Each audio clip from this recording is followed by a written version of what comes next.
Elles sont 850 PME qui vont bénéficier du projet Para-Covid-19 de 2021 à 2023. Opérationnalisée depuis 2019, l'agence Côte d'Ivoire PME est l'organe de mise en œuvre de la politique du gouvernement qui a en charge l'accompagnement des PME. C'est à juste titre que le gouvernement a mis en place un fonds de soutien aux petites et moyennes entreprises dont l'activité a été impactée par la crise sanitaire. Généralement, les PME sont financées lorsqu'elles sont en phase de croissance, c'est-à-dire qu'elles ont une bonne santé au niveau des activités sans seulement qu'elles sont financées.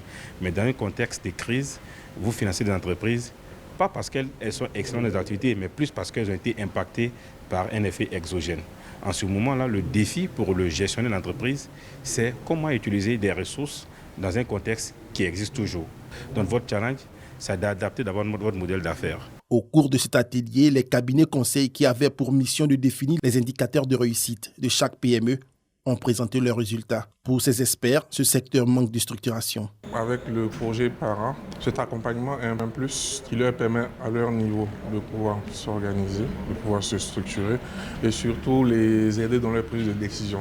Parce qu'aujourd'hui, toute entreprise qui a une bonne structuration, la prise de décision pour le dirigeant, c'est beaucoup plus facile, beaucoup plus aisé et ça lui permet de mieux orienter son activité. Un des objectifs majeurs de la politique européenne est l'éradication de la pauvreté dans le monde. Ce projet financé par l'Union européenne en est la preuve. L'agence Côte d'Ivoire PME, comme les autres dispositifs d'accompagnement, ont dû mettre en place leurs outils, recruter des cabinets de consultants pour accompagner les entreprises. Ça prend un petit peu de temps, mais néanmoins, on voit aujourd'hui par l'atelier qui est là que les cabinets qui ont été recrutés sont de bonne qualité et que les entreprises peuvent, grâce à ça, à la fois renforcer leurs capacités et accéder à des financements. Représentant 80% du tissu économique, les petites et moyennes entreprises jouent un rôle primordial dans le développement économique de la Côte d'Ivoire. 21 représentants des sociétés coopératives et 6 producteurs individuels élus lors des assemblées générales électives et constitutives des agriculteurs de la filière anacarde. Ils sont désormais membres du collège électoral des producteurs. Ces acteurs devront siéger pour la nouvelle organisation interprofessionnelle agricole, OIA, de la filière anacarde. Objectif, réfléchir ensemble pour une amélioration des conditions de travail des producteurs et réaliser des réformes. Notre souhait est que les producteurs soient comme des fonctionnaires et qu'après à chaque fin de traite, que les producteurs puissent avoir quelque chose pour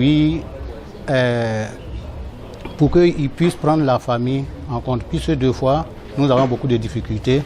Notre programme est assez lourd. Il est lourd, mais essentiellement, ça tourne autour de l'esprit qui doit animer le producteur dans la croissance de la filière. Et c'est ce que nous appelons le producteur nouveau. Ce que nous comptons faire, c'est de mettre en place un système qui puisse améliorer ou bien optimiser le revenu du producteur. Le ministère d'État, ministère de l'Agriculture et du Développement rural, s'est engagé à accompagner toutes les organisations professionnelles du secteur dans leur désir de se structurer. Monsieur le ministre d'État, ministre de l'Agriculture et du Développement rural, attend beaucoup de cette fédération. Et je voudrais vraiment louer votre esprit d'ouverture, votre esprit de consensus. Cela démontre bien que vous avez à cœur les problèmes de la filière. Ce sont 140 acteurs de la Fédération des coopératives et des producteurs de la filière anacarde qui ont pris part aux travaux de ces assemblées. Le processus de la mise en place de l'OIA est à sa phase finale avec ce nouveau collège électoral des producteurs d'anacarde. Plus de 200 pages qui retracent les 50 années d'existence de la LONASI, la Loterie nationale de Côte d'Ivoire. Un demi-siècle de bonheur partagé, marqué par des hauts et des bas. La roue s'arrête pour faire le point. Nous avons fait un bilan de tous les secteurs de jeu. Nous avons essayé de mettre en place beaucoup d'outils de protection de notre monopole. Le président de la République est le père de la réforme du secteur des jeux en Côte d'Ivoire.